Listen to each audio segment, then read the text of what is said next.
This is Defenders TV Podcast, episode 184, about Iron Fist 210, A Duel of Iron.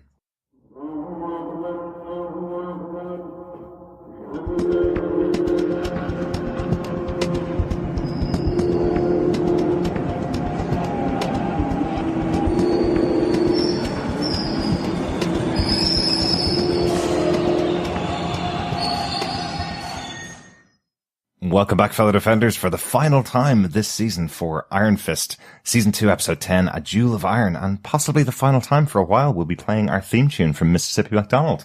Thanks once again for that theme tune. Always enjoy listening to that one.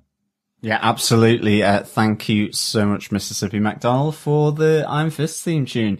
I am one of your defendering hosts, John. I'm one of your hosts, Derek. And rounding out the group, I'm Chris. Welcome back, fellow Defenders. Gentlemen, we are at the end of this season. We are here, 10 episodes down. So without further ado, because I know our fellow Defenders are probably dying to hear what we thought of this episode, I will start off by saying you can get access to everything over on our website at defenderstvpodcast.com. We, of course, have Daredevil Season 3 coming up very soon. Some may say almost too soon, but it's coming up very soon. Mm-hmm. And we also are continuing our Sorcerer Supreme coverage. Woo-hoo. The lovely gentlemen to my left and right are also, well, left and right in a different country, are also reviewing the latest Sorcerer Supreme comic books. And just because, you know what, we say we haven't got enough work to do, we're also going to be reviewing Venom. So head over to our website, subscribe at all the usual places, and make sure you don't miss any of that fantastic content coming up soon. Yeah, thanks for that, Chris. And really, really important, if you're just subscribed to Iron Fist on Defenders TV Podcast, make sure this is the time. Pop on over to our website at defenderstvpodcast.com and just make sure you subscribe to the full podcast so you can get everything that Chris is talking about there. If not, this feed's going to be going very quiet for a while until we get the next season of Iron Fist or the next Iron Fist related podcast. Yes, and of course, please head on over to Defenders TV Podcast and check out our recent interview with the Luke Cage showrunner, Chio Hidari Koka, who was really generous with his time and gave us a lot of insight in what it is like to be a showrunner on one of these Marvel Netflix shows. Really nice chat with him. So please head on over to Defenders TV Podcast for all things Marvel Netflix. And in particular, check out Chio Hidari Koka on our interview special podcast. Mm-hmm. But yes, without further ado, we are getting into our spoiler-filled review of Iron Fist, Season 2, Episode 10, A Duel of Iron. Would you say that was like an emerald jewel or a sapphire jewel? You know, like, or just a big rock of iron? I must say, yes, as soon as I said it, I kind of realized that I came across more as a duel rather than a duel. Yes, it is a Duel of Iron. This episode was titled after Iron Fist #1, came out in 1975. In that issue, clearly the Duel of Iron in that issue was Iron Fist facing off against Iron Man on the front cover of that issue. What a great way to start off a comic book dedicated to Iron Fist than having Iron Man appear on the cover. Very cool. And this episode was directed by Jonas Pate. He hasn't worked in the Marvel Universe before, but has done loads of shows that we know and love. Things like Battlestar Galactica. He did Caprica. He worked on Blood and Gold, the prequel to Battlestar, so loads of sci-fi shows. He's also done loads of other stuff like Dragnet. He did Good vs. Evil, a show back in 1999 with his brother. Done loads and loads of other stuff in the TV world as well. But back for an episode of Iron Fist. Excellent stuff, yeah. Battlestar Galactica, fab. And that is all there is to be said on the matter. Well done, Jonas Pate, for bringing us that. And Caprica, actually. I quite enjoyed that as well, I must say. And as we always say, when the writer of the first and final episode is the showrunner for one of these Marvel Netflix shows, it's usually a good sign. And this episode, as usual, is written by showrunner M. Raven Metzner. So, yes, he's done a pretty good job. And always, as I say, a good sign. Yeah, excellent stuff. I'll be the judge of that. John, do you want to tell us what he gave us in his final episode? Sure. With the transference ritual only half complete, the chi energy of the Iron Fist is shared between Davos and Colleen. As Davos flees the dojo back to his lair, time is against them. Unless the ceremony is completed, both will slowly be killed by the energy of Shao Lao. But Danny and Colleen need Davos alive, and Mary Walker perches in his hideout, ready to shoot him. Fearing that killing Davos will also kill Colleen, Danny and Misty try to stop Walker. They restrain her long enough to bring back Mary. Meanwhile, Colleen and Davos desperately battle to keep the power of the Iron Fist, and with Danny's help, she defeats Davos to become the Iron Fist.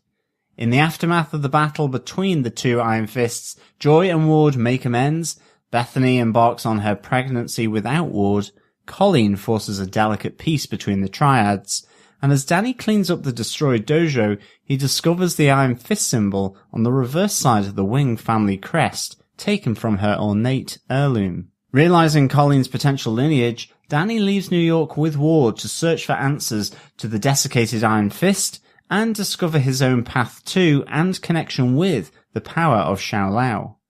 Months later in New York, Colleen returns to the streets of Chinatown as the new Iron Fist, combining her power with her family's sword.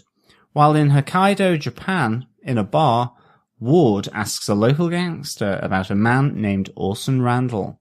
But as things head south, Danny intervenes, summoning the Iron Fist as he channels the power through two handguns.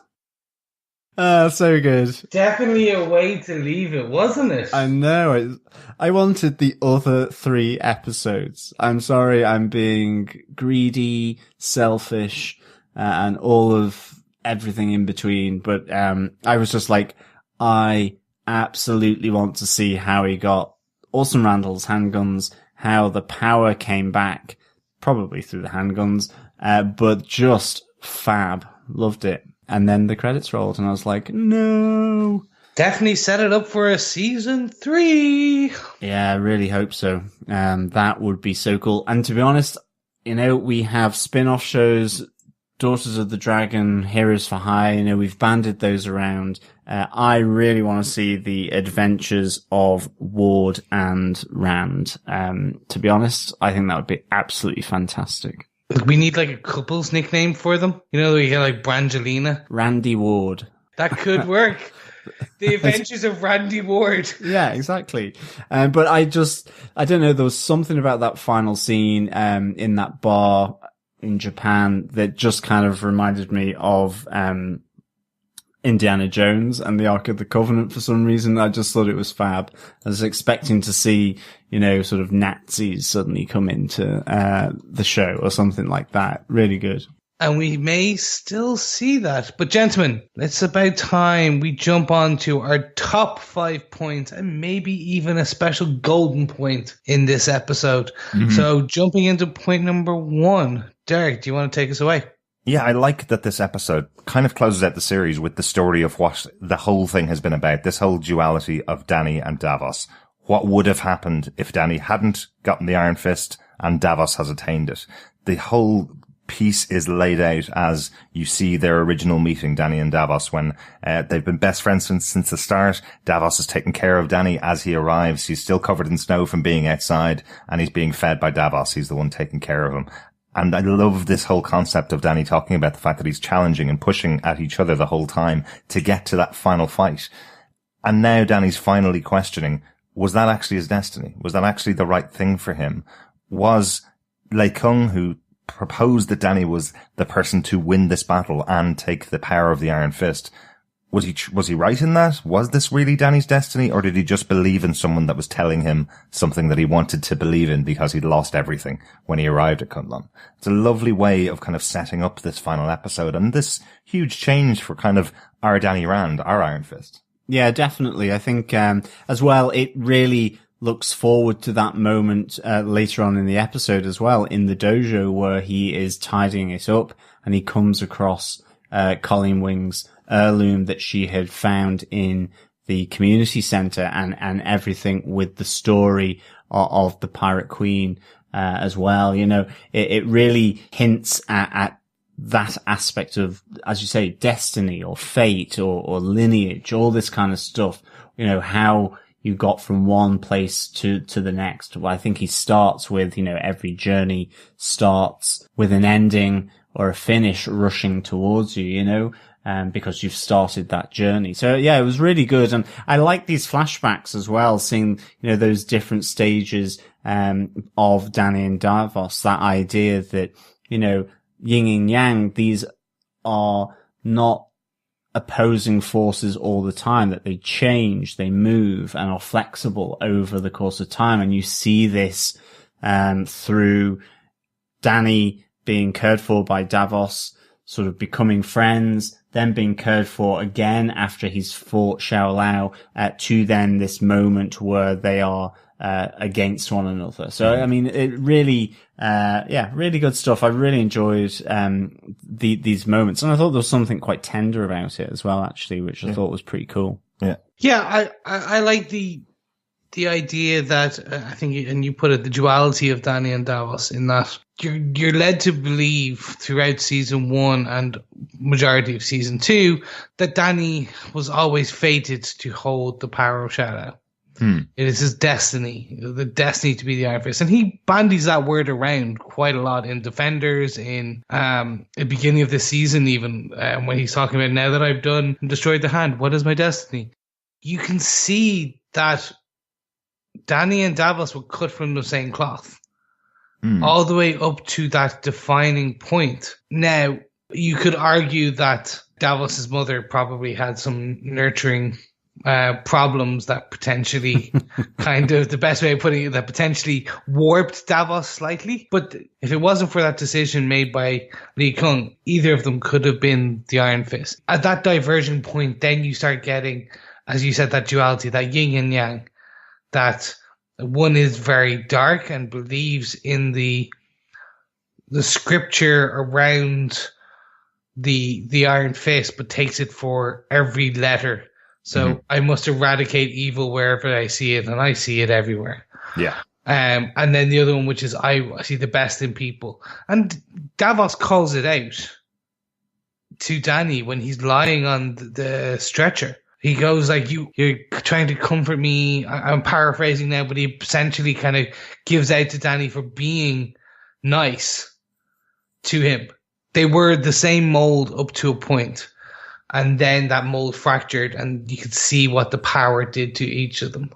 Yeah, and I think that's kind of the interesting part about this piece at the beginning. It's that not only now is Dany questioning his own destiny and this old idea that he could be the Iron Fist at all, or should ever have been the Iron Fist, he's also questioning everybody who's come into his life. Was that the destiny, that the plan that was laid out before him? Was the plan the destiny to just meet up with someone like Davos, battle against each other, because they're complementary forces seeking balance in the universe, the yin-yang idea, and eventually for him to carry the mantle of Iron Fist so that Colleen can attain it?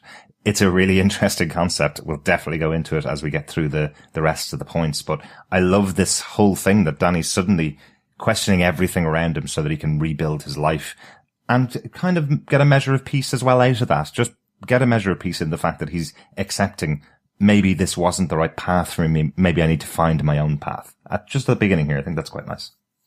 But let's kick on to point number 2, because the episode rocks along. There's so much stuff going on here. We see that obviously Davos has gotten away after this attack from Colleen and Dany.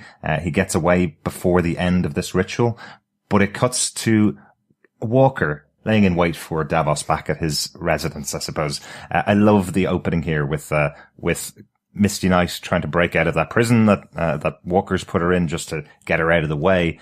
And all we hear from outside is Walker singing the Mamas and Papas. Like, it's just a nice, average day for Monday. It's just a normal day. Why is it such a bad day today? Because I've got a bit of work to do. And the work that she's got to do is cleaning up the body of Chen Wu, dragging him across the floor. A great final screen moment for Chen Wu, the man that we complained that we didn't see his name on screen for many of the episodes. That great final moment as he's dragged away, and his blood-soaked notebook that he's been using to get all of the members of the Golden Tigers killed is just lying left on the floor in the pool of blood left by his body. A nice little touch there for the director. Yeah, well, it was nice. It really was. I must say, I loved the moment that Davos escapes, back to his lair, where, he uses the Iron Fist and you just see all the furniture going like crazy in the dojo silhouetted. I thought that was really nice touch, seeing that. This this is really nice. I like how she stakes out the place. You know, she gets up high into a perch, sniper sort of ready in a sense, waiting for him to come back. And I kind of like that little Alamo kind of moment where they're both hunkered down. She's like, I can stay here all day. I've got plenty of time, nowhere to go, and I've got a load of bullets. Yeah. And Davos is the, I do like his kind of retort. You know, she's firing bullets. He starts firing breeze blocks back at her, using the Iron Fist. I thought that was really nice touch, because I kind of felt it added that additional element. You know, Iron Fist punches through doors. It can block bullets. I like that idea of it using, or being used to projectile sort of objects across the room, very like a gun. You know, he was using it like a gun. So I thought that was pretty cool, for sure. But yeah, seeing Misty, sort of locked up by Mary Walker as well. Mm-hmm. It's a shame Walker has those feelings towards Misty. I didn't think she would get locked up by her, you know, but nonetheless, I can see that. I like that she uses her own Iron Fist to try and break out of the door. Takes a bit longer than Danny or Davos have shown in the past, but nonetheless, nice little reference to a more mechanical Iron Fist. Yeah. Walker singing the Mamas and Papas is a Bendis pull. Oh, right. From one, I'm assuming his Daredevil run. Probably, yeah. I know Mary Walker obviously is much more associated with Daredevil. Yes. The character hasn't really been seen in much of Iron Fist, as we've mentioned before, so most likely. Yeah, it's been called out on Twitter. I remember seeing it a few times. Mm-hmm. It's a callback to that Bendis run, but additionally, because it's the Mamas and Papas, the band is made up of 4 people. They sing. What you get is in that panels, I think it was something like she's singing Monday, and you have her different alters talking and singing while she murders and kills and does her thing. Nice. It was just a nice nod, I think, from Raven. Because, of course, that's where the character mostly comes from. I'm with you with the Chenwu piece. I'm with you on Davos and Mary having their go at each other.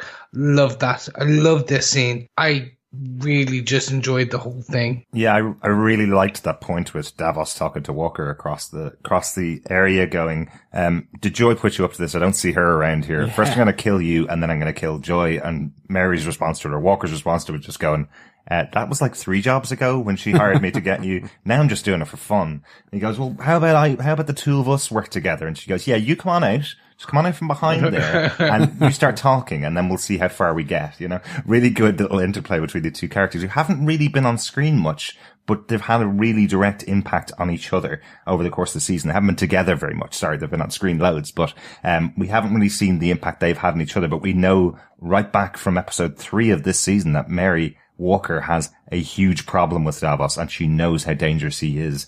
And she's not going to let him get anywhere close to her again. Really cool use of the character and really cool use of them. But it does take Misty and Danny working together to take down Mary. I like that we do see Danny using his proper fighting skills against a really trained professional this time. He's not being taken from behind like he was when he got knocked out and dragged off to have the Iron Fist removed from him. He is fighting very strongly against Mary. But we get the introduction, as John kind of referred to, the iron arm of Misty Knight being used in here and getting destroyed by Mary. So we have now a Misty without her wonderful Rand assisted arm. Yeah, I love it sparking up, actually. Mm-hmm. I just love the way the lines are delivered by Misty Knight. Just that, okay, Rand Tech, let's see what you can do, you know? And I like at the end where, you know, we get that reference to getting an upgrade because obviously her arm's been sparking as Walker's blades have kind of been cutting into it. So she makes that reference to getting an upgrade and, also then just sort of referencing the comics that she'll bling up the arm, possibly bling it up in reference to the more sort of gold, arm that she has, mechanical arm that she has in the comic. So that was really, really nice, I thought, to just get that little reference. And a nice little throwback to our discussion back in Luke Cage, where we saw her get the arm, and you guys were talking about, you wanted to see another version of it. This is just a prototype. We will be getting another one the next time we see Misty Knight. Very cool. Chris, do you want to take it on to point number 3? I do indeed. This is the one that we were waiting for to a degree. Colleen versus Davos. This was just fantastic. So the ritual was cut halfway. Both of them are dying at this point. Because you're sharing, well, they don't directly say, well, if we don't fix this, you're dead. I think Danny's saying it, isn't he? Danny's saying he kind of says they need to connect to his anger chakra to complete it, to do that sort of mind meld sort of bit that she needs to do it in order to get the cat's eyes kind of thing where they light up without completing this ritual. You do get the impression that they will die because it's not fully in one. But even without that, the danger is that Mary Walker will shoot Davos and kill him, and as a result, then that will mean that Colleen will die anyway because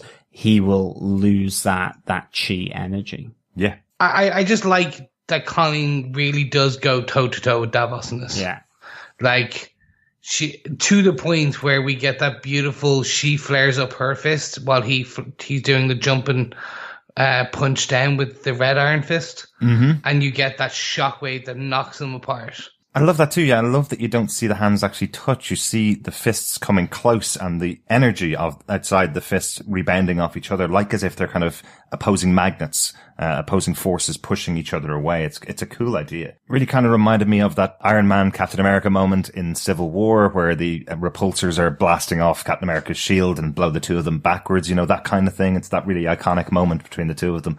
But kind of obvious that would happen as well.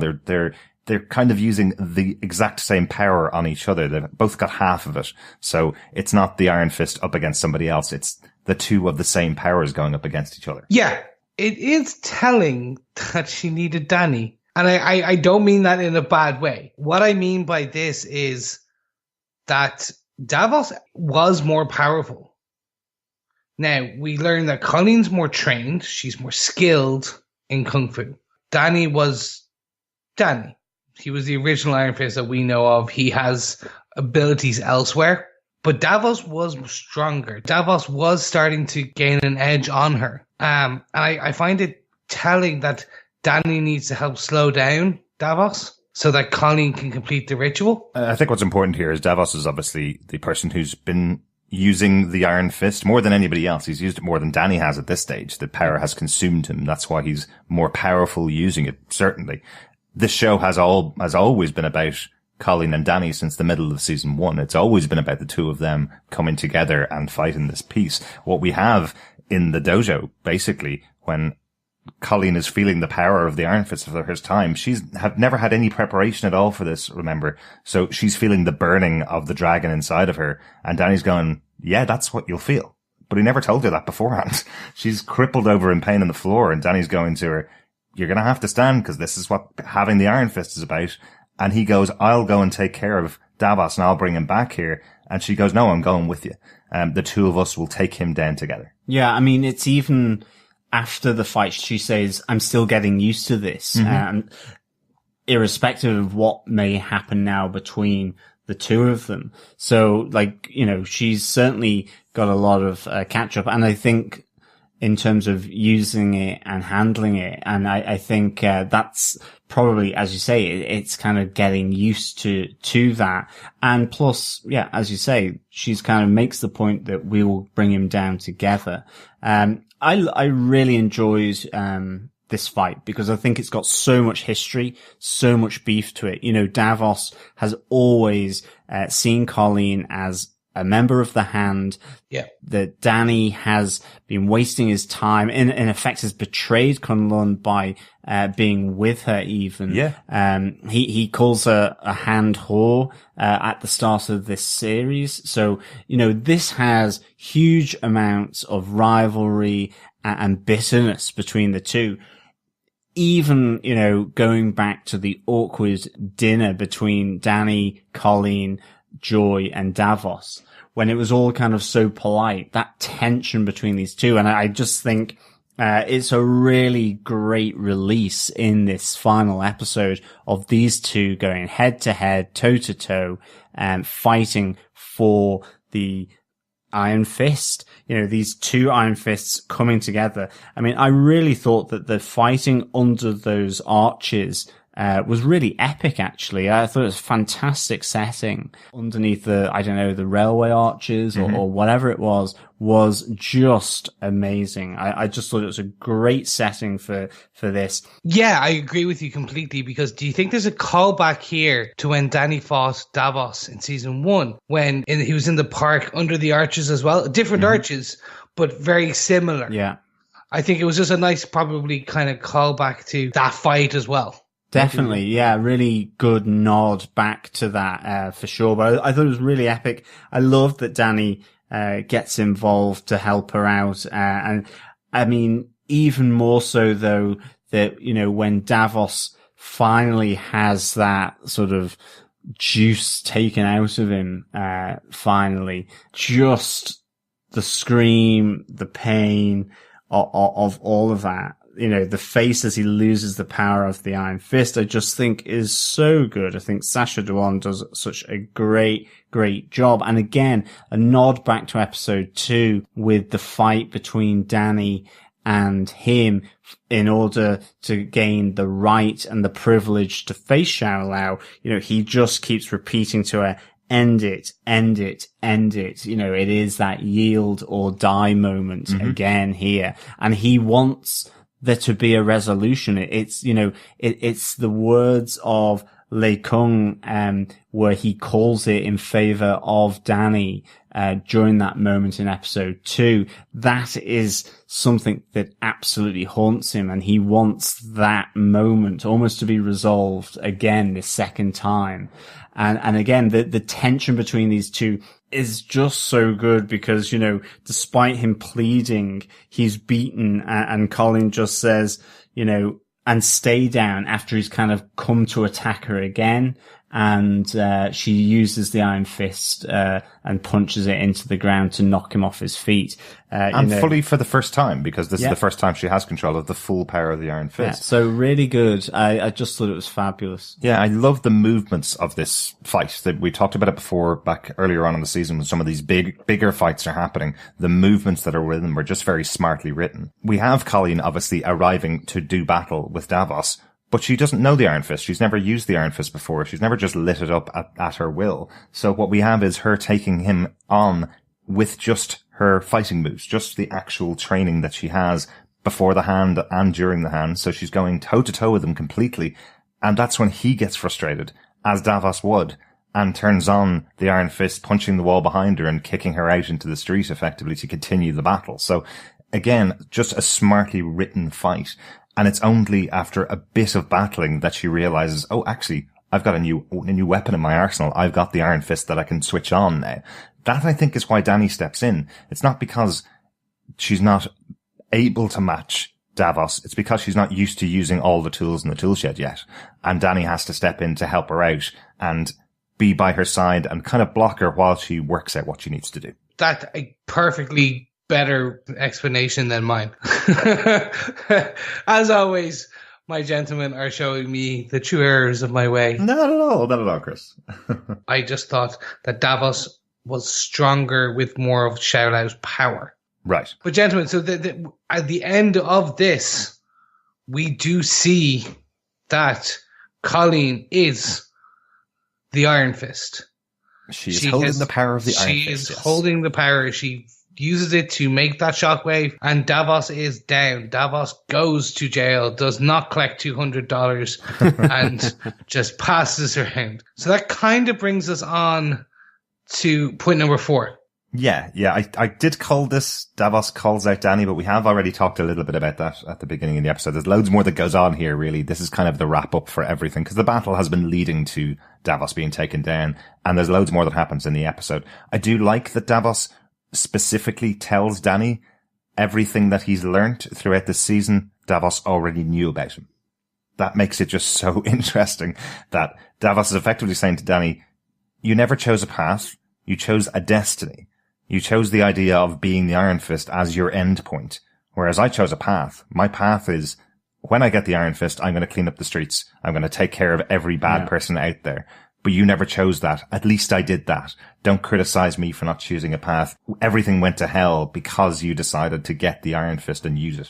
Yeah, absolutely. That was really nice. I love, he says, I picked a path, I walked it.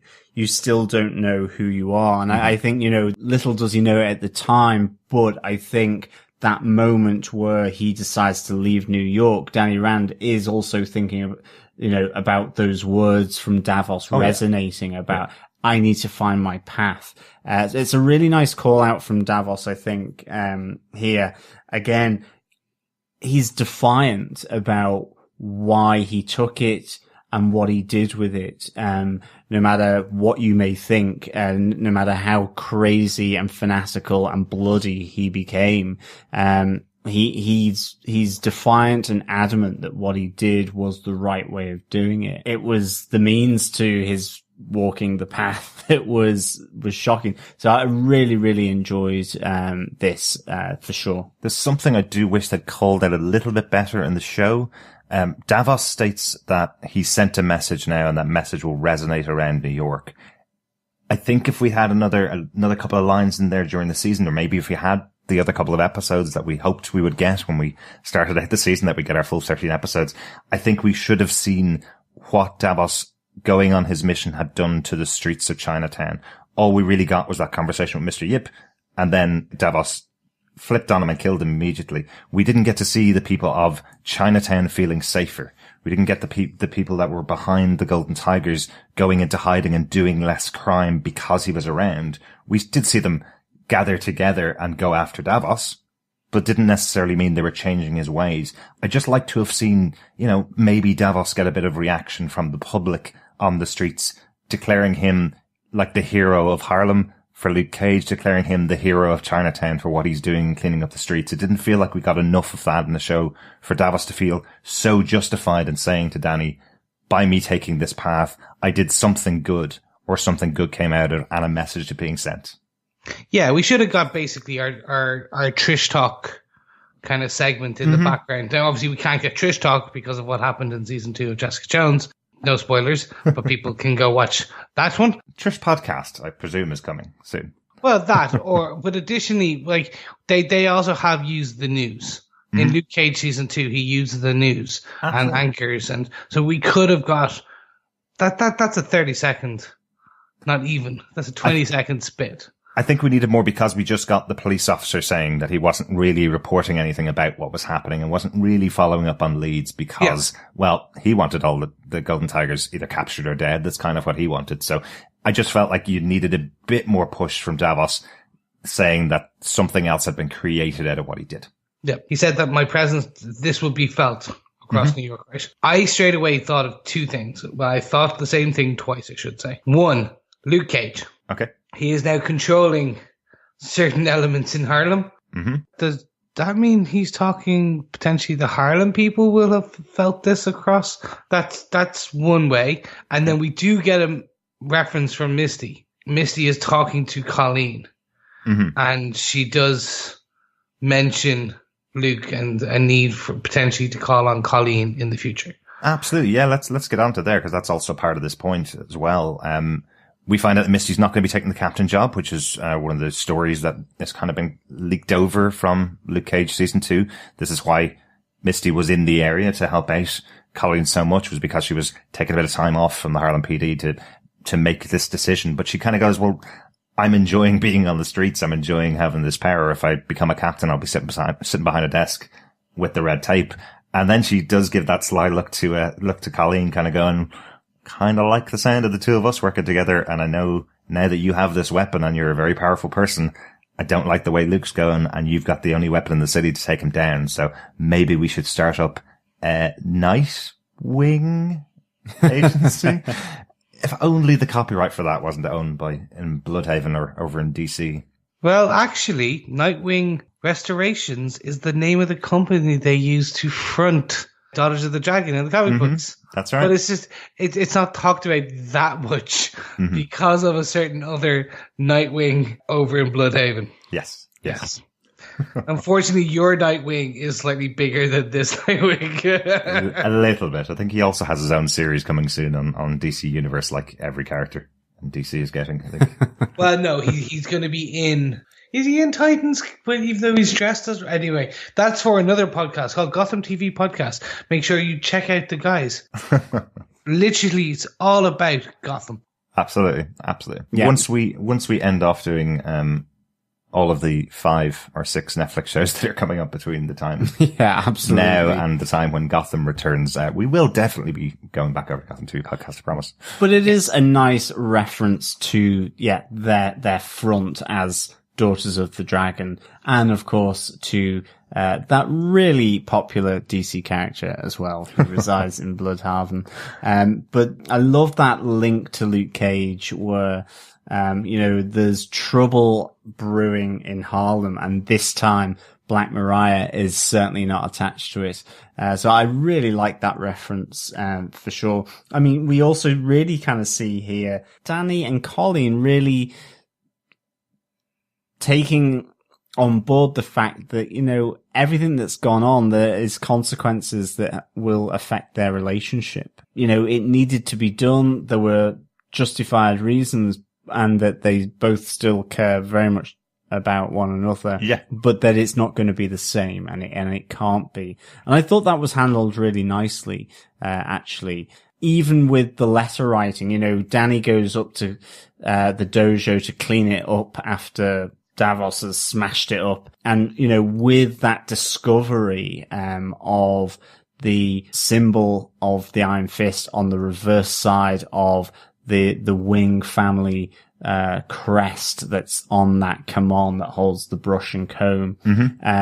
He writes that letter to her saying, yes, you're going to be mad at me because I effectively have just upped and leave, but I have, as a result of all of this, I've got to go and find my own connection.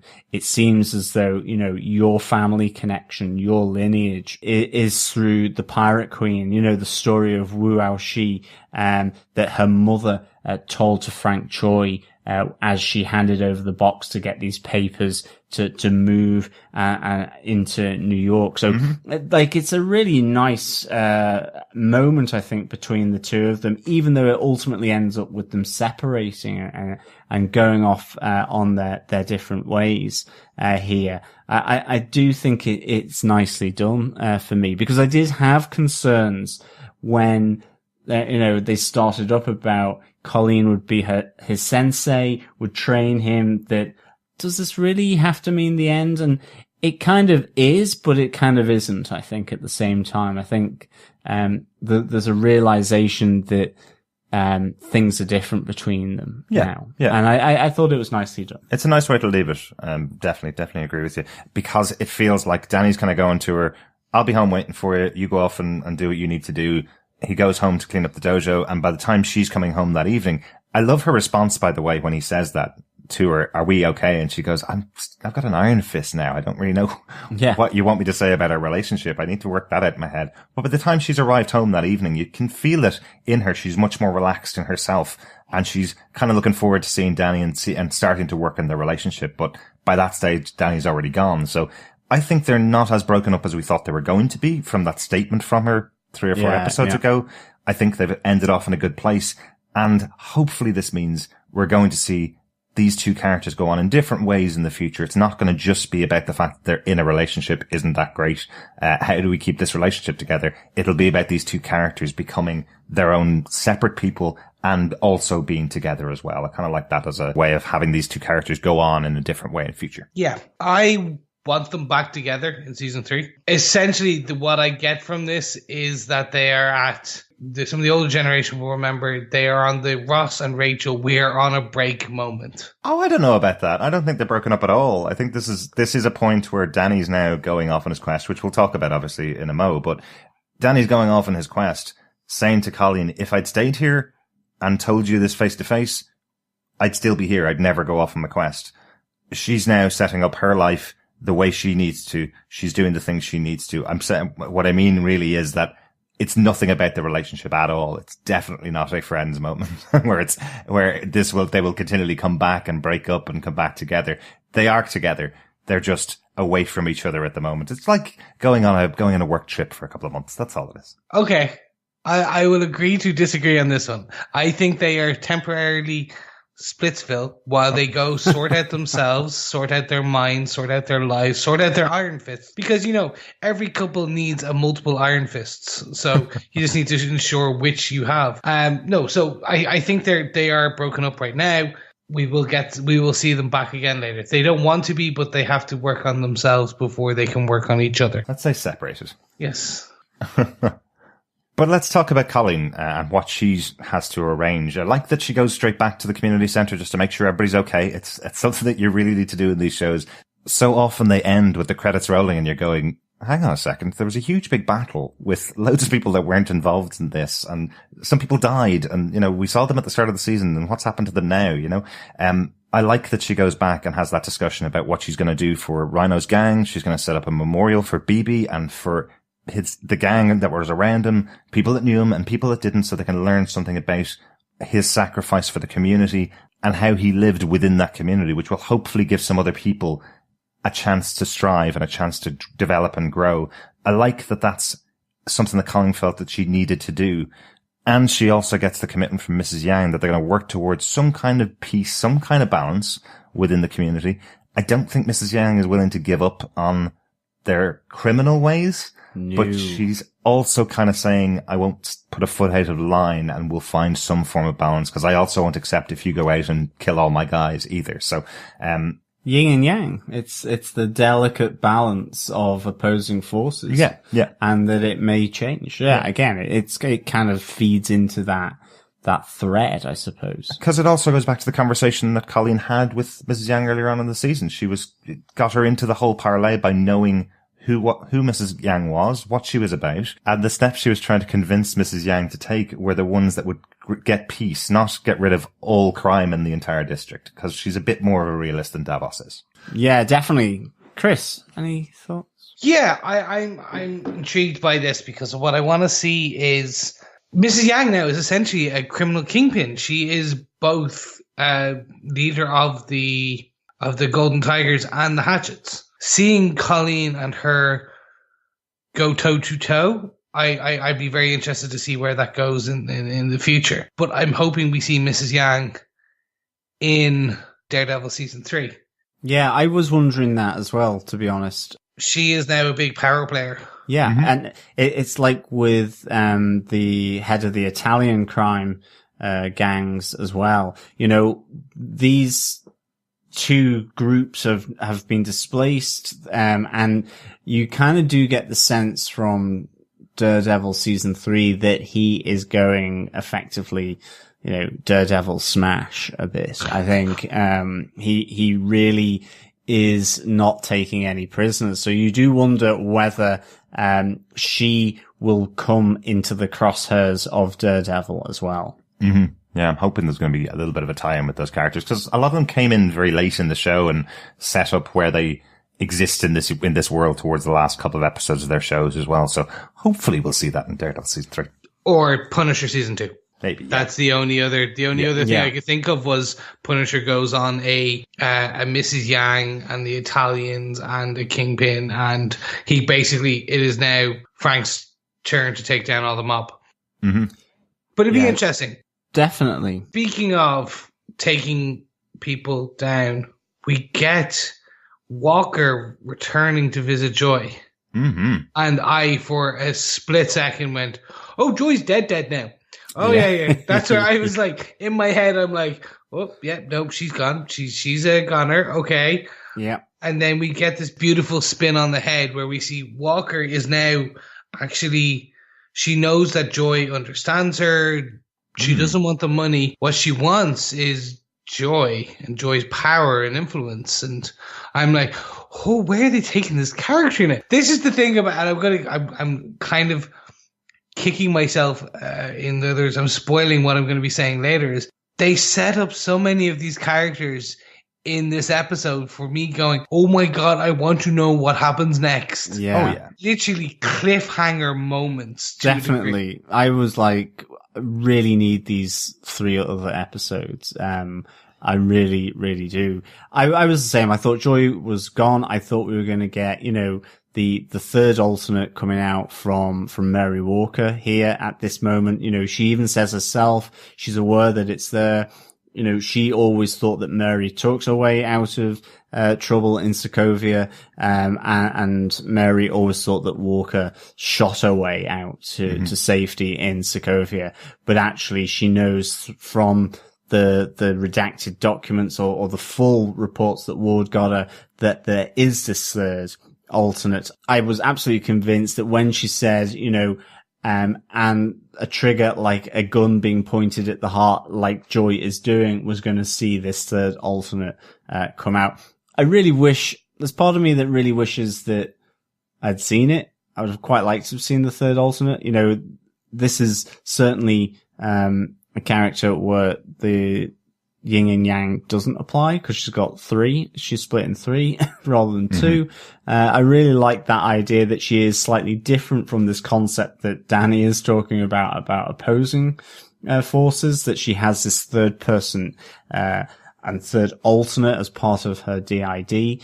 And I really thought that Joy was gonna probably get strung up or something by this. I really like the kind of oblique references, to Bloody Mary in terms of saying that the report said it was a bloody mess. And then the idea of, I suppose disease and typhoid Mary with, poison is what poison does or something. Nice, yeah.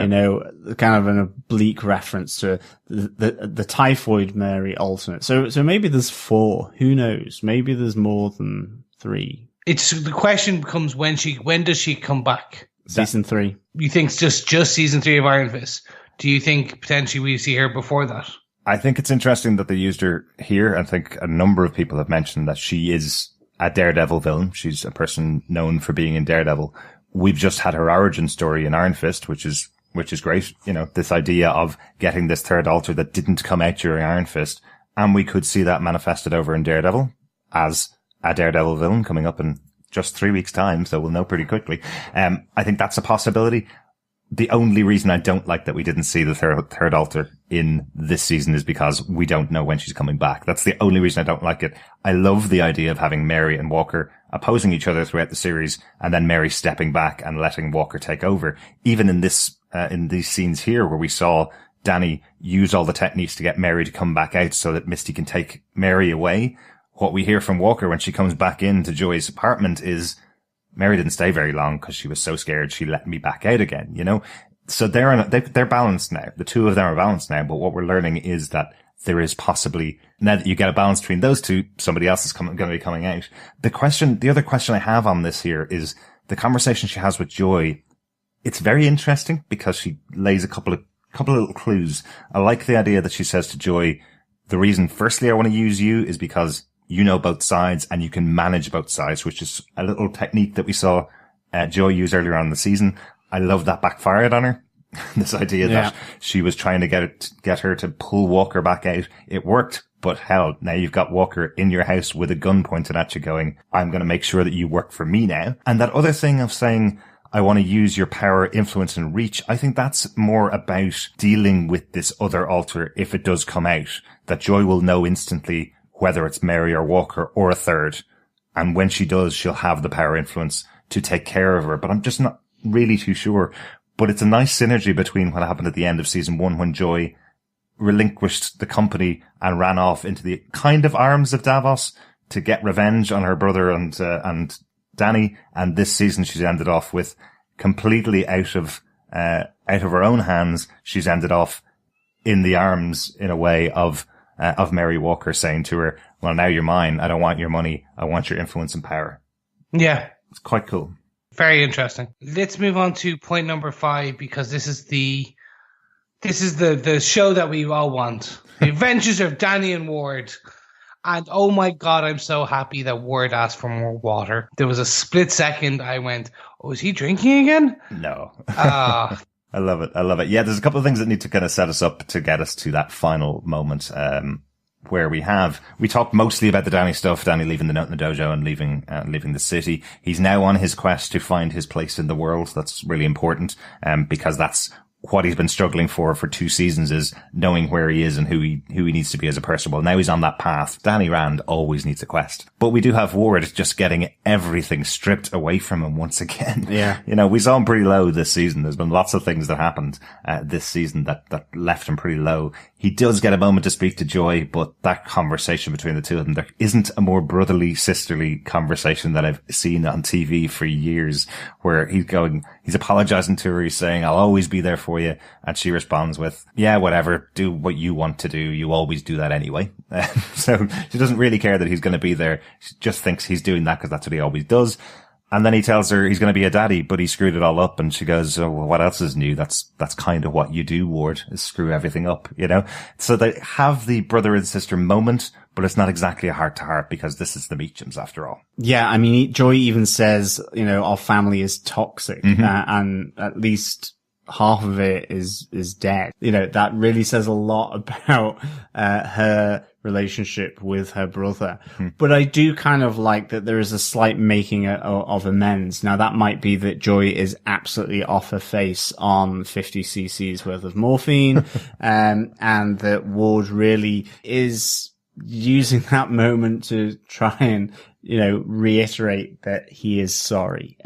But yeah, this is really harsh on Ward, I think, because, yeah, you have that brother-sister chat in the back of the ambulance.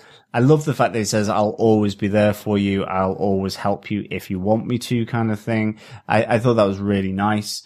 But also then, you know, he tries to go to Bethany to say that he will be there for her as well, in a sense, as well as finally taking on board her message as his sponsor, you know, that he opens up and finally admits and talks to the group, that he is an addict and that he doesn't know who he is himself. This just plays really nicely, I think, in 2 ways. You know, Ward has always kind of projected skepticism about the process, about with his bringing of Cronuts, having all his lackeys and his interns to do stuff around this.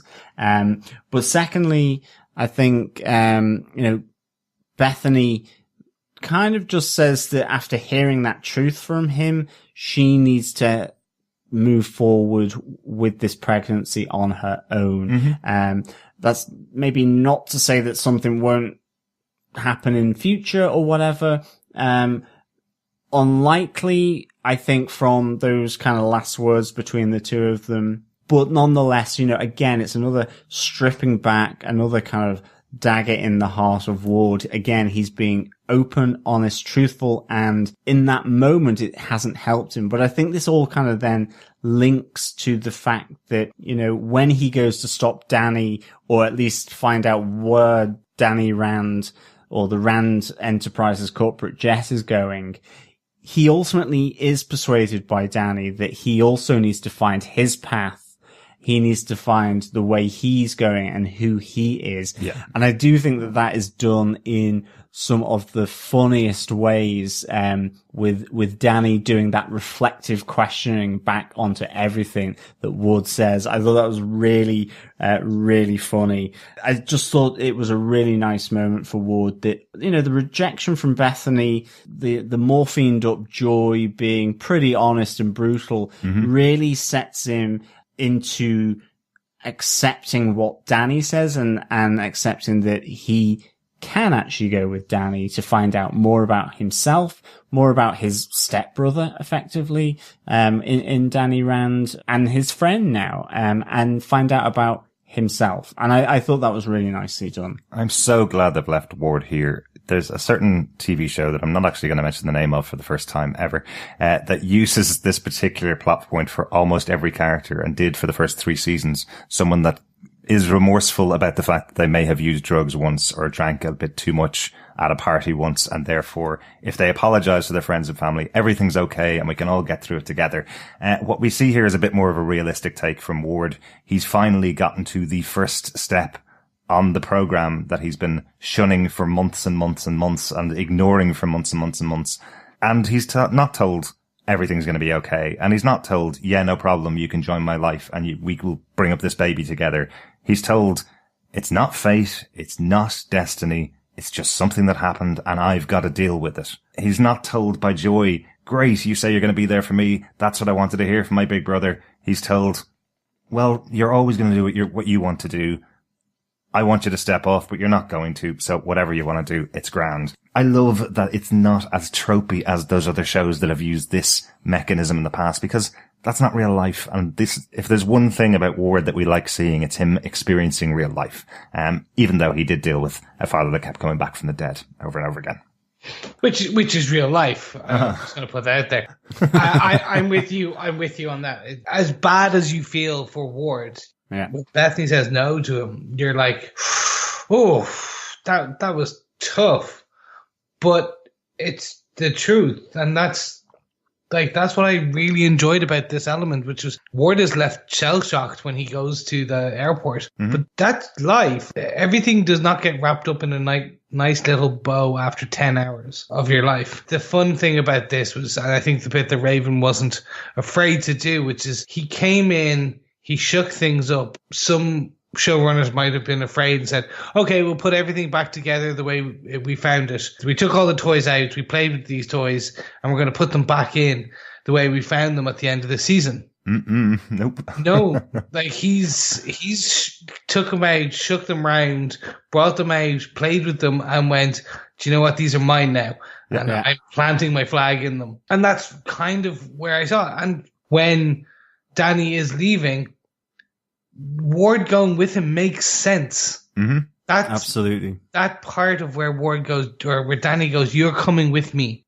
Yeah. And he's like, no, you need to do this too. And again, we get this brotherly love that sounds kind of more wishy-washy than I wanted, but it is the strengthening of the bond between the two of them. Well, that's the thing, like that bond has been building throughout this season. We saw it a few times when they have some really good moments together. After everything that went on last season, they have developed a friendship here. Probably Danny was the only person he was going to talk to that would have actually listened to him. And then he finds out that Danny's at the airport chartering a private jet to leave the country. Who knows where and who knows when he's going to see him again. Ward specifically says he's lost everything in this episode. That's his speech to the Addicts group, is that he's lost everything. And then the only other person that he has to actually go and talk to is about to leave the country for possibly ever. So I love the idea that they get taken along. And I love that little slag about going to boarding school, playing rugby, a sport no one in the world cares about. You can certainly see it from the American perspective. Why go to a boarding school in America and not play American football? Why would you play rugby? Nobody in America even knows what rugby is, really. Well, it sounds as though he may have gone to another country. He may have, yes. But of course, as well, we do have to clarify that Ward does mean here rugby union. Possibly, John. And not league. Let's not complicate that. No, exactly. There's multiple forms of rugby and still no one cares about them, people. This is coming from a man who lives in a country where rugby is potentially one of the biggest sports, or second biggest sports. And I still don't care. I prefer my American sport. My American football, the true football, the one football, go Saints go. Nice. Let's get on to our sixth point, because we did mention at the beginning of the season, if we did have the opportunity to have a sixth point, it would be our golden point, just due to the rules of scoring for Kung Fu and for martial arts in various sports. So there you go. So we do have a golden point because this episode is so filled. Months later, it's called. Because these are the post-credit scenes, really, aren't they? These are the things that happen in a Marvel movie that as the credits roll, you go, oh, Colleen's actually now patrolling the city. Yeah, absolutely. Very cool. I've said it once. I've said it twice. This will be the third time I say it. It just got my juices flowing for 3 more episodes, and I cannot wait for season 3. I hope there's a season 3, for sure, because, seeing that, lily white iron fist of Colleen's and her glowing blade as well. Mm-hmm. Fantastic. I loved it. I'm in shock that they did this. And I mean this in the nicest possible way. The fact that they decided to show Colleen in her blue and white comic accurate tracksuit, the white fists and glowing blade. Well, no, that's not comic accurate. But anyway, she got her super suit. Yeah. This was the moment I was like, yes, this is beautiful. It's just so cool to see. So cool to see. Yeah, no, it was really, really good. Yeah, and then, again, really want to see Ward and Danny and their adventures. As I say, I really got that Indiana Jones vibe, I think, of the two of them in the bar at 4 a.m. Okay, they're not downing shots like Marion Ravenswood, but certainly I loved the vibe of the two of them in the bar. Ward suddenly getting threatened by a guy that looked immense. Now, okay, he would probably be able to play rugby. A huge guy rears up behind the kind of gangster guy who has had connections with Orson Randall. Mm-hmm. And obviously they're after these two as Danny stands up to defend Ward, unleashing, and this is kind of on the other side, that his two iron fists with his dual guns as well. The dual fists, the dual guns against these men of Orson Randall's, looking to get their property for their employer back. Mm-hmm. So really, really cool. I loved how, the bullets took out another bullet in midair. That was pretty sweet. And they looked like chi-filled bullets as well, didn't they? Everything was chi. It looked like the power was coming possibly from his new dual iron fists through the guns into the bullets, sending them on their merry little way to blow another bullet out of the air. Two bullets hitting another bullet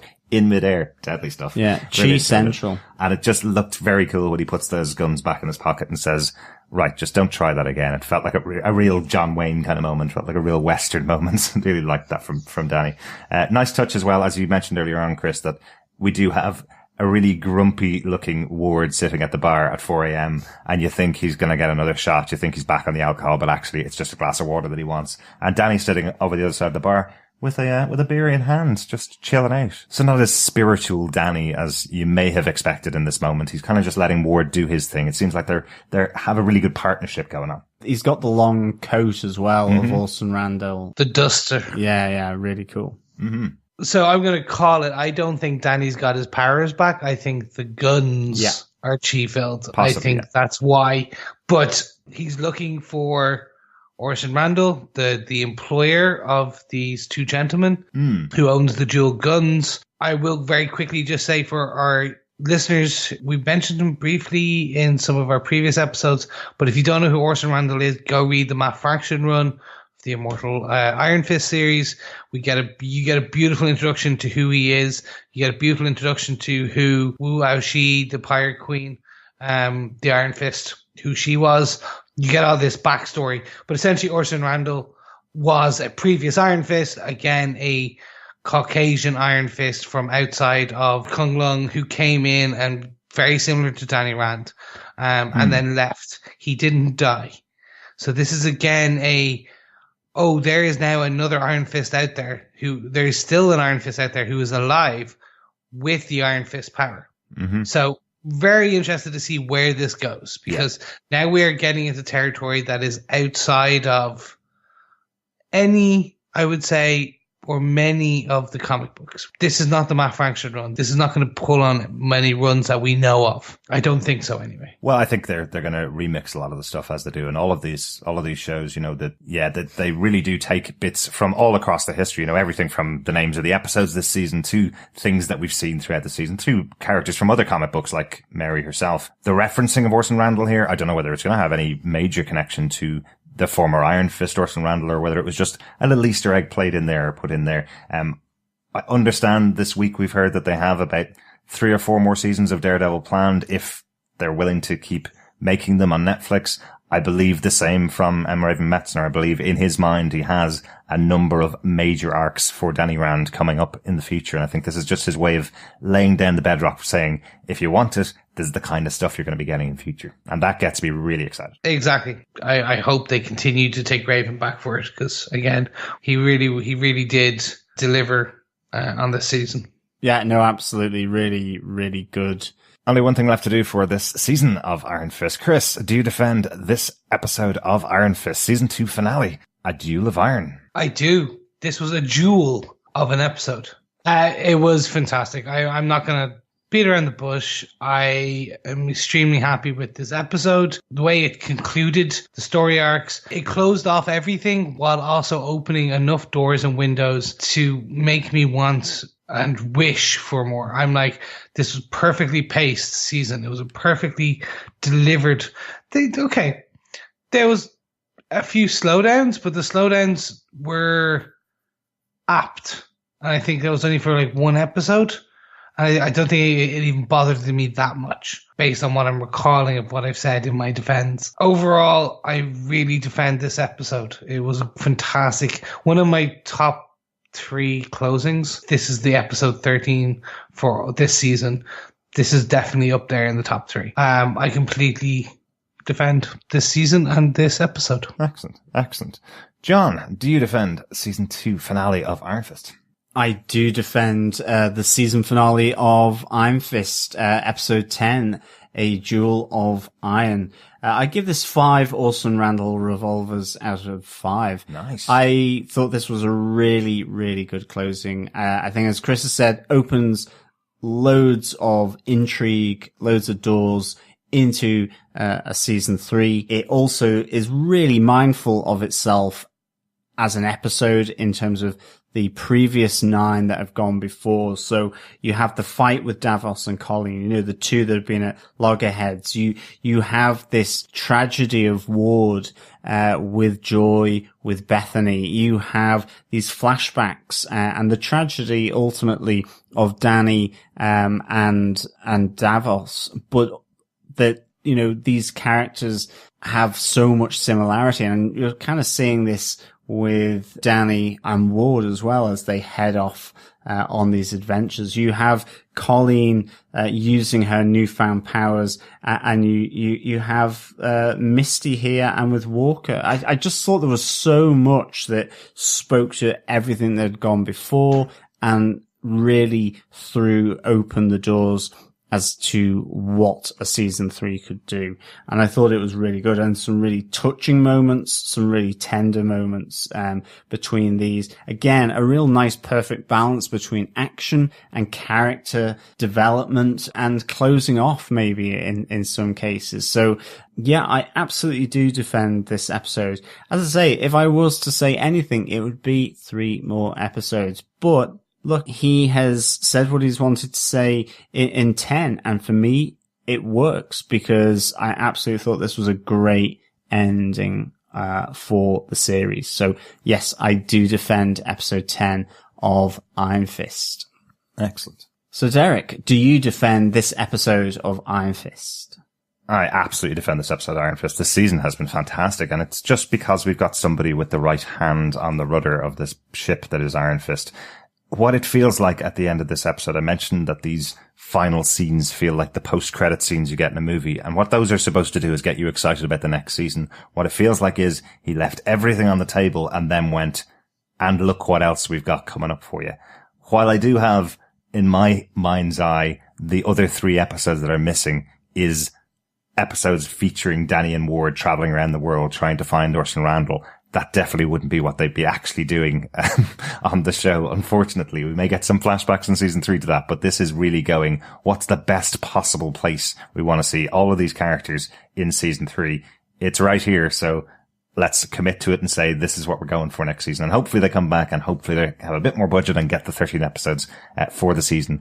And these are the kind of stories we follow, because I love these moments in here. I love that we get everything set up, from a team up of the Daughters of the Dragon to Ward and Danny together, to Danny reaching Orson Randall. Loads of things going on. You guys have mentioned most of them. I love this episode, and I really, really enjoyed this season. Up there with the Cage season 2 as well, for this year. These 2 back to back have been fantastic. I think, if I remember right, there's only been one episode that we were a little bit wishy-washy on between us for the entire season. And we said in that one that if the next episode pays off, this episode will be even better. And I think we've reached that point really where everything is all paid off. We just needed a little bit of a slowdown to just get some story exposition in there so that the rest of the season would make sense. And I think right now we've kind of defended everything right back to the start of Luke Cage. Really, really enjoyable. Let's hope Daredevil can keep up this trend. Yes, definitely. I am hoping it continues. Otherwise, who knows? Matt may stay dead. Gentlemen, should we move over to some feedback? Mm-hmm. So our first piece of feedback comes from Jeff Childs over on our Facebook group. Those final scenes, Colleen fighting with the Iron Fist and lighting up the katana, then Ward and Danny in the bar, Danny lighting up both hands and guns and bullets. Yes, Jeff. Yeah, we're right there with you. This definitely. is just like, ooh, that's cool. Oh, that's cool. Oh, that's cooler. Oh my God, that's amazing. Literally, it was like that Drake meme. It was just like better, best. Absolutely. Thanks, Jeff, for that. John Higley goes on and says, the last 2 episodes of this season had some of the best heart-pounding scenes from any MCU Netflix show. So damn good. Completely agree. Really fabulous. Guns, bullets, hands lighting up, swords lighting up, fists lighting up. So cool. Faces lighting up as well. Yeah. Smiles being cracked. And just really, really good stuff. Absolutely. Praline Prelim Martha says, absolutely loved this season, and seeing Colleen take the mantle and her fighting skills was amazing. Can't wait to find out how Danny got the guns and got both hands to light up. It left me wanting more. Really enjoyed this season and can't wait for season 3. Thanks, Praline. Jamie Young wrote in to say, I absolutely love everything about this season. The pacing, the conflicts, the character development. It was everything I wanted and some things I didn't even know I wanted, like Colleen getting the Iron Fist. Davos and Mary / Walker were fantastic antagonists. Mm-hmm. Everything wraps up so nicely, but also leaves us with so many enticing things for season 3, like Colleen's family history, Typhoid Mary, Davos' potential redemption, Joy and Ward being a family again, Ward becoming a father, Danny's new and improved powers. Mm-hmm. I'm conflicted about the shorter episode count because for once the pacing didn't drag for me. Artistically it may have been a wise choice, but I was also so into this season I wanted it to keep going. I really missed those 3 episodes. I feel cheated. Mm-hmm. Yeah, feel your pain. We're right there with you, Jamie. Yeah, I think I said back at the end of Luke Cage season 2 that if the writing is that good like it was on Luke Cage season 2 and you give them 13 episodes, give them 13 episodes. The writing for this season was so good. And I don't think it's because it was given 10 episodes. I think if it had been given 13 episodes, M. Raven Metzner would have done a good job with those 13 episodes as the new showrunner for the show. So it just feels like we were, as an audience, we were deprived of 3 great episodes that we could have gotten. Yeah, it does feel like that. Completely agree. I think artistically it sounds and looks and feels like a wise choice that has been done here. But when you have that ending, you just want 3 more episodes, even if it doesn't make any sense. You know, I wanted to see an episode where the third Mary pops out and says hello, probably chops off a few heads or kills a lot of people. I wanted Danny and Ward do, you know, the tour around Tibet and how they get the guns, and I want to see Colleen on the streets of Chinatown. Of course, not going to be like that, but yeah, missed the 3 episodes, but I feel as though it's absolutely the right choice. And we did hear recently from Jeff Loeb that he was the one that proposed it to M. Raven Metzner. He asked Metzner, could he contain his story within the 10 episode order that Netflix was giving to him. So that's why it's been set for 10 episodes for this season. It wasn't that Metzner went to them with a story that would last 10 episodes. It was that he was asked by Netflix, could he reduce the storyline down to 10 episodes? So by having the squeeze, we've ended off with an excellent season. Again, I feel if we got the other 3 episodes, we would have had just a 13 episode great season. So, like we did with Luke Cage. Thanks so much for that, Jamie. Yeah, thank you so much, Jamie. Alex Anderson goes, holy shit. Wow. I have to say that was one of the best season ending episodes of all the Marvel Netflix shows. First, Ward name drops Orson Randall. Then Danny has 2 guns and 2 fists. Incredible. I love the idea of Colleen being related to an Iron Fist. Very nice move by the writers, and her fist lighting up the katana was epic. Overall, I thoroughly enjoyed this season's pacing, action, and overall story. I thought 10 episodes worked well, though I really want more now. Bring on season 3, I'll take Matt Murdock for now though. Also, keeping Davos alive was good. I hope he can see the errors of his ways at some point. I'm also really glad to see that the daughters of Nightwing is definitely a thing. Keeping Mary's third altar still a secret was slightly frustrating. I really wanted to see what that's going to be, though I can understand not revealing everything. More reason to look forward to season 3, I guess. Yeah, completely agree. I really was hoping to see the third Mary pop a little psychotic head out. But no, hopefully season 3, maybe Daredevil season 3? Possibly. Who knows? Yeah. I mean, it could be that looking at this origin is a nice shortcut for the Daredevil season. So it's straight in, killing people. Yeah. Or doing her thing, I should say. And they'll have that little asterisk in the bottom corner of the screen as she arrives going, check out Iron Fist episodes, season 2, episodes 1 to 8 for her origin story. Love to see that. Love to see them do that one time just for a bit of a laugh. Thanks so much for that feedback. Salima Kisler says, I'm very surprised that Davos survived the season. He's not one really to just roll over. Mary Walker was awesome this season. Great addition to this universe. Hope she shows up in other shows or team-up shows. Multiple Iron Fists operating simultaneously is very intriguing for future IF seasons. Those last 2 scenes really felt like post-credit scenes.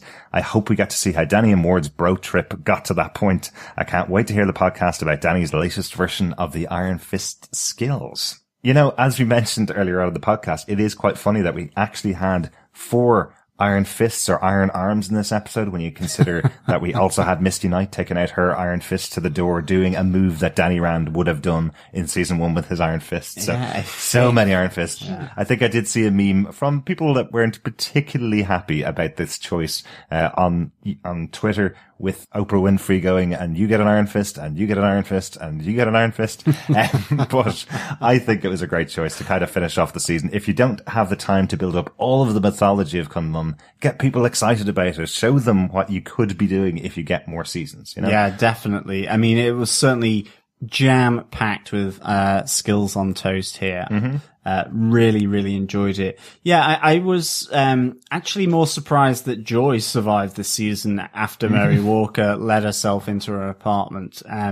Davos, you know, I still think there is a Steel Serpent arc in him there. I think they've not really fully covered that, actually, in that sense. I think there's more to explore of Davos as the Steel Serpent. I really do think that. And I think more about him kind of just descending into pure evil, really being the bad guy, because there are a lot of times in this season where there was a bit of empathy with him, or, you know, the understanding, certainly as they explored some of his backstory and why he got to where he was and why he wanted to conduct this ritual on Danny Rand. So, I'm glad he survived, though. I really am. Yeah. But, thank you, Salim, so much for the comments. It's really good to have them in. And if we get any more feedback in before this episode releases, we're going to drop it in right here. So we won't have Chris, unfortunately, for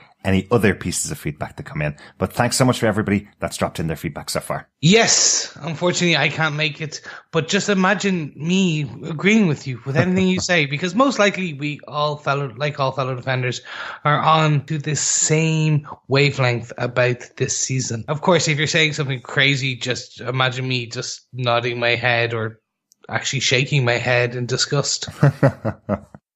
As I just said there, Chris has gone off now, so it's just myself and John for the final few pieces of feedback that's come in since we recorded our last episode. Hello.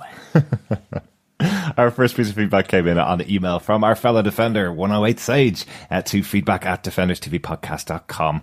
108 Sage says, hi again, fellow defenders, the 108th Sage here. Again, probably after you've already finished episode 10. First off, I'll apologise for my tendency to write in either just under the wire, too late, or not at all. Just under the wire, I think, this time. Yeah, absolutely. Don't you worry, 108 Sage. You have made the cut. Mm-hmm. You've made episode 10. Yeah, always write in, even if we can't make it on the podcast. We always love hearing from you anyway about it. She goes on to say, now onto the important stuff. Wow, season 2 of Iron Fist has been amazing. I thought season 2 of Luke Cage was without doubt my personal favourite of the Marvel Netflix TV seasons, but now I'm starting to wonder if it'll fall to this one. The shortened season might end up being the deciding factor, one way or the other, depending on how the last episode goes, but just wow, so good, so many good elements.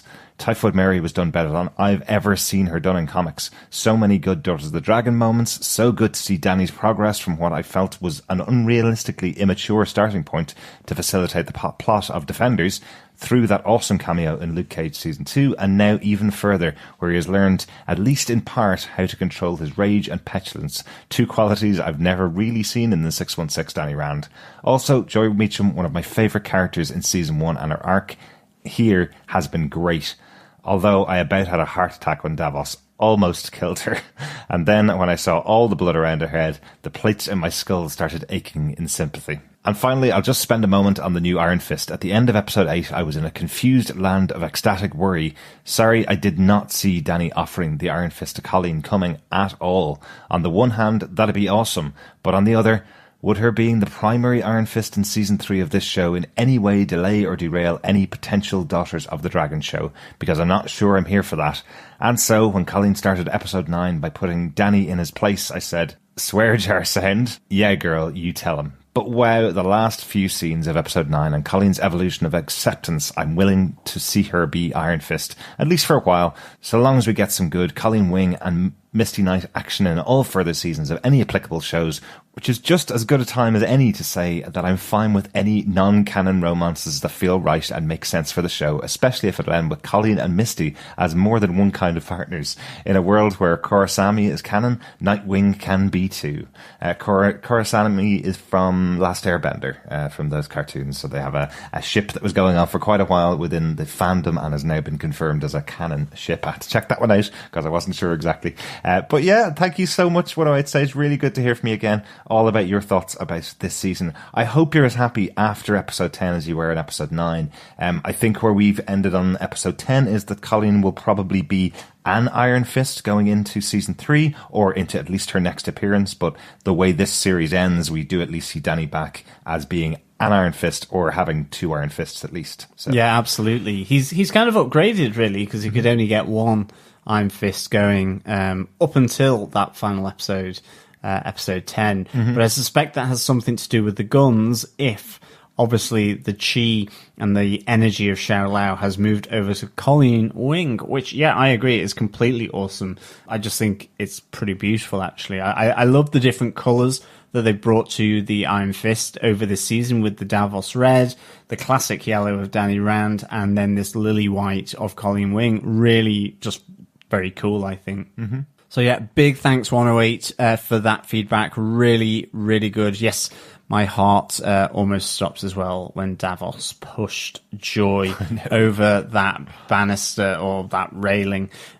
Really, yeah, she's a great character. Mm-hmm. I think there's so many good character elements in this season, and I would agree. I think it really does go up there with Luke Cage season 2, Jessica Jones season 1. Really good series. And Daredevil season 1, don't want to negate that. That's also a great series. I mean, we have Daredevil season 3 coming up. Hopefully that can keep up this momentum. It's been really, really good. One thing I will say though, 108, this version of Dany Rand is not unusual from the comic books. The version that we saw in season 1 of Dany Rand, he has been petulant at times. That is part of his character. He's had loads of different writers on the character over the course of the last 40 years or so. So there are different versions of him. He's not always been the confident, chi-centered character that we've seen in some of the cartoon versions and some of the more recent comic books, things like the Immortal Iron Fist. We have seen versions of him where he is just the blonde-haired, blue-eyed rich boy from New York who happened to come back to New York with the power. So I wouldn't say it was totally out of character seeing him in season 1,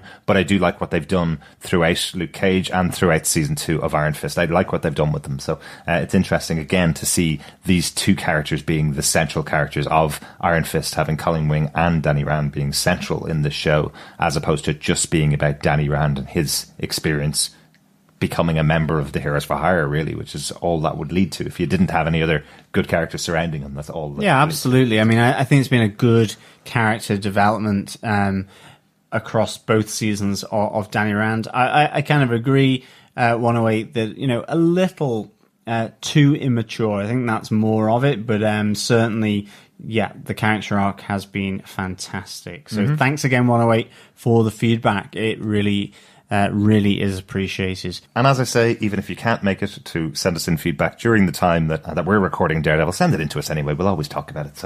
And we'll respond to you by email if we don't get you on the podcast. Yeah, absolutely. We have some more feedback in from our Facebook group over on facebook.com/groups/Defenders TV podcast. Mike in Cleveland says, while I really enjoyed the season, I feel cutting down to only 10 episodes was a mistake here. Mm-hmm. Everything felt a little rushed and or forced here at the end to me. Not really a fan of the tag, "You're it, Iron Fist" solution. Don't know if that's a comic book thing, but in my opinion, Colleen being able to control something Danny and Davos fought and trained their entire childhood for just to earn the right to fight a dragon to attain cheapens the power itself. I can accept Davos stealing it, but some amateur off the street just taking it from him? That's a shaking my head moment, in my honest opinion. Hopefully they will correct this immediately in Season 3. Thank you, Mike in Cleveland, for that feedback. I think it's certainly something that has maybe had differing viewpoints in terms of Colleen being able to control that power of Shao Lao. I do like the way, though, that she does struggle with it in terms of the pain and the discomfort that she feels here. Mm-hmm. I think in terms of her ability to do it, it may hark back to the Pirate Queen, possibly, that there is something in there, but also that her training, goes back to her grandparents just as much as Bakuto with the hand. So there could be something, obviously, that we've not heard at this moment within Iron Fist that really explains why maybe she is able to do this. Maybe, but I certainly wouldn't characterize Colleen as being some amateur off the street.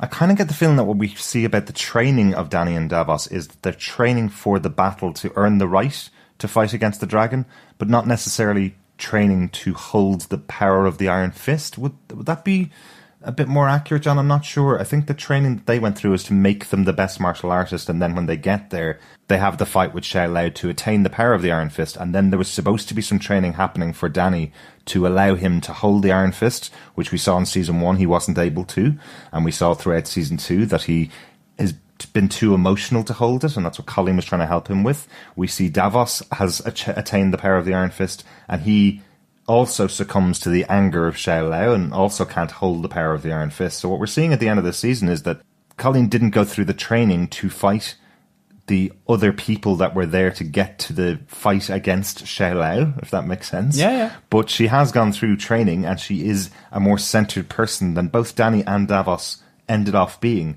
with that power. So I think what we're supposed to be learning here is that she's not somebody just off the street. She is somebody that has had many, many years of training. Whether that's something that they will explore in Season 3, very likely they will. They will give us more detail about her past and her history with Kunlun, if that's what they think is needed to kind of justify her being able to hold this power. But right now, everything that's been told to me in Season 2 tells me that she was given the power by Danny and can hold it because she is a more centered person than both Danny and Davos are.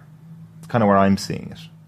Yeah, no, I think that there has been training, and I think she is able to deal with the, I suppose, psychology of holding it. She, as you say, she's much more balanced and much more centered, especially when you compare it to Davos and even to Danny, who himself acknowledges that he was not able to deal with it in the way that he had hoped. But yeah, no, that's a really good viewpoint, Mike, and thanks so much for that. It just feels that there's something that's missing from the show that's never actually told us that the guys are being trained to hold the Iron Fist. It never really seems to have underlined that, so we may be getting that mixed up with our knowledge of the comic books, that that's what the training was. So just want to say that that's probably something that we'll see a bit more of in Season 3. They'll underline a lot of these things that we saw as being a little bit missing from Season 1 and Season 2. But I think the idea of her taking on the Iron Fist was absolutely fine. But thanks so much for your feedback, Mike. It's always good to hear another side of the story. We have some more feedback through from Tori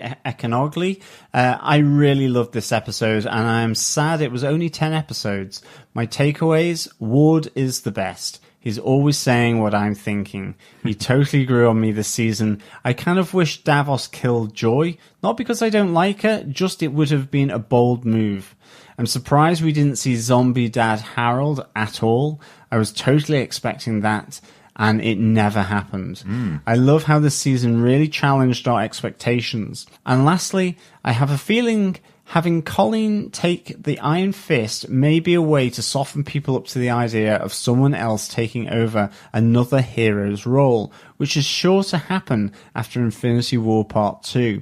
If one of the main heroes die in the next Avengers movie, I'm looking at you, Cap, someone else may have to pick up his shield. So this may have been done to introduce that idea to newcomers. Just a thought. Thanks, Towery, for that. I definitely think that's a great kind of idea, actually, that it certainly does help introduce people to the idea that you can have new people picking up the shields. You know, with Cap, it could be Bucky Barnes. But of course, even like with one of my favorite characters, Doctor Strange, you know, you've had Brother Voodoo take on the Sorcerer Supreme mantle, and you've had Loki very recently. So it's certainly something. There's more through the centuries as well, John. Don't forget. Yeah, so it's certainly something that Bond idea of people taking over the role should, you know, I hopefully they'll get and they'll be good with. And in terms of your takeaways, I think Ward is fantastic. Mm-hmm. I do know what you mean. He comes across as being massively human and natural, if you understand my meaning. And I really do think it's a great character to have when you have dragons. And I think that ability, whether they linked Ward to Danny in terms of that addiction towards the different vices, was a really nice move, actually. And I must say I really enjoyed that. Yeah. I think, it's certainly challenged expectations with having Colleen take on the Iron Fist, and it was something that I really, really liked. And who would not want to see sweet zombie Daddy Harold return? I don't know how they would have fitted it in, but I must say it would have been good to see Harold Meacham back in zombie form. And of course, yes, instead of just a spin-out of Heroes for Hire or Daughters of the Dragon, we could get Marvel Zombies spinning out on Netflix. Maybe. I think I was expecting him in the traditional Netflix flashback episode where we see Ward flashback to something rather than just telling Joy how she was treated by Harold. Perhaps seeing how Harold treated him in the past might have been a way to do that. But unfortunately, we didn't get to see Harold this season. And also to say, Terry and Mike and 108 have all said that 10 episodes feels like cutting it down was a bit of a mistake. And just to say, in case we didn't mention it enough on the podcast itself, we totally agree with you. 10 episodes felt just a bit too short. I still think that Raven Metzner, the showrunner for the show, had decided that these were his final scenes. So I don't think we would have gotten anything after that if we got more episodes. I think we may have just gotten more episodes in between when Colleen took on the mantle and when Ward and Danny went off on their search. But I would have loved to have seen that because this season has been fab. Most definitely. Robert Phillips also has feedback and says, such a lot of wow, no? Oh, did they really? Very much enjoyed these last two seasons and where we are going in the future. With the heroes on tour, the grand niece of the dragon, Misty plays the blues, and the Meacham bunch post-millennial relaunch. Do you think the Punisher and Davos could team up and become the Sons of Hygiene? I don't know, but certainly that would be an interesting team up to see Davos on the Punisher. I suspect Frank Castle would literally use his iron M4 rifle butt and smash that into Davos. I don't think he would have much patience for the impatient Iron Fist. And entitled Davos. Yes, I can't really imagine them working together, but really good thoughts. Thanks so much, Robert. And thanks so much for all of your feedback throughout the season. Been really good fun hearing those. Final word for this episode and this season of Iron Fist goes to Jim Carey, who says, I've finished season 2 and I am very satisfied. Certainly the most linear and perhaps best rendered Marvel Netflix season yet. Rather than overreaching, the story went deep. I care a lot about each character and every combination of interrelationships. Despite a few gripes, I'll save for the right time. I'm very, very happy overall. Excellent. Excellent stuff, Jim. Yeah, I think overall, we've heard very positive feedback about this season. There's been a few gripes, obviously, in some groups that were looking for the Iron Fist comic book translated directly into the TV show. I think what Raven Metzner has done this season by, seeing where the show ended at the end of season 1 and where the character ended at the end of Defenders, it feels like he's moving the pieces so that we can get a much more Iron Fist show over the next few years. And I think he's done a really good job of that, personally. But it's really good to hear all the feedback. Yeah, absolutely. Thank you, Jim, for the feedback. And thank you, everyone else who has given feedback for episode 10. But throughout this season of Iron Fist, it really is great to have your thoughts and discussion points and comments on Defenders TV podcast. Mm-hmm. It's great to share the thoughts within the fellow defending community. And keep sending them in as we get into Daredevil later this month. And yes, we're moving on to Daredevil on the next podcast review, so make sure you've subscribed to us over on Apple Podcasts or Google Podcasts just by searching for Defenders TV Podcast or going to our website, defenderstvpodcast.com, and picking up on any podcast catcher that you want to follow us on. But we're not the only ones that have been doing reviews this season. We had a review over at Apple Podcasts for our own podcasts. Skiz7 says, the perfect Marvel Netflix podcast, and gives us a 5 out of 5 review. Thanks so much, Skiz. It's really good of you. Yeah, thank you so much, Skiz7. That's really nice of you. And it's really nice for people to subscribe to the podcast, but also to rate us and to leave a review is really good, because I think we also learn a lot from those reviews. Mm-hmm. Absolutely. Skiz7 gives his top 5 about Defenders TV podcast. He says the hosts are very professional.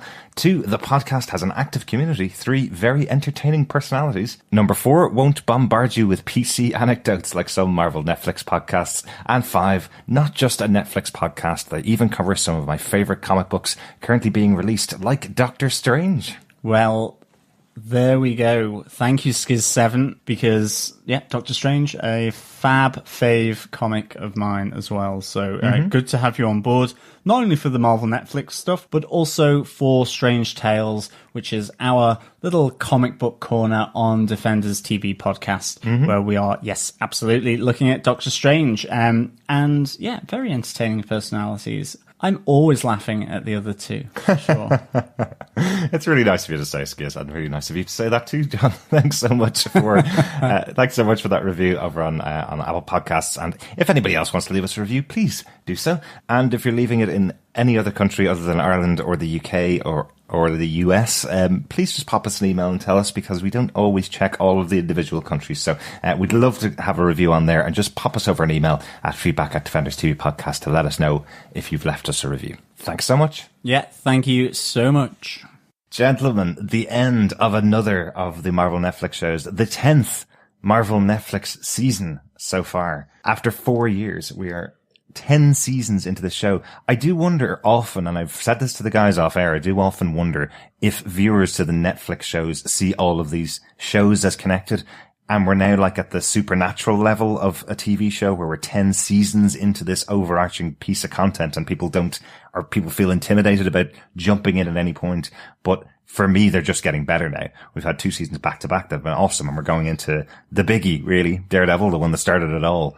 In just under a couple of weeks' time. It's coming out on October 19th. We will, as always, be doing episode by episode coverage for that season. We do have another couple of things that we will be covering before we start up on our Daredevil coverage. We will be continuing our Doctor Strange coverage with Doctor Strange, Sorcerer Supreme of the Galaxy Part 6, our comic book coverage over on Strange Tales on Defenders TV Podcast. And there is another Marvel movie coming out. Well, a Sony movie based on a Marvel property. Venom starring Tom Hardy is going to be coming out on October 4th, and we will be reviewing that because that kind of fits in with all of our Summer of Spider-Man coverage. We still don't know how much Spider-Man type universe stuff will be in there, but we know it's Sony and we know they're trying to promote the whole thing. So hopefully we'll get some references to little Tom Holland and his version of Spider-Man in that very scary looking Venom movie. Yeah, I really hope it's good. But I am looking forward to it. I am looking forward to it for sure. I'm cautiously optimistic. From what I've seen of the TV spots and the trailers, I'm cautiously optimistic that it's supposed to be good. Either way, it's a fun way to spend a night or a day, or at least a couple of hours in your October, while you're waiting for October 19th, the big one. What will we be doing on October 19th, gentlemen? We'll be returning to Daredevil. Yes, we will. Season 3. Or watching Making a Murderer Season 2. For some reason, they're releasing that on the same day on Netflix. Why would you do that? Why would you release 2 of your biggest shows on the same day on Netflix? Crazy. Because you can alternate now. So the thing is, Making a Murderer is really just about Vincent D'Onofrio as the Kingpin. Nice. Yeah. Excellent stuff. Good job. Looking forward to getting back to some more podcasting. And thanks so much to all of our fellow defenders who've shared their thoughts throughout the season. Even if you didn't share your thoughts, as long as you just listened to the episodes and enjoyed them as much as we've enjoyed recording them, thanks for joining us for the season. Been really good. And thanks to you two guys. As always, thank you so much, fellow defenders, and thank you to my glorious co-hosts. They are the reason I get up and podcast each and every night a week. Yes, thank you so much, fellow defenders, for tuning in and listening. It is, as always, a pleasure speaking with you. And of course, it is equally a pleasure speaking with you and discussing things with my fellow co-hosts, Derek and Chris, on all things Marvel Netflix. So, don't Zen Koa me, people. I love that. Bye. Bye. Speak with you again soon. Bye.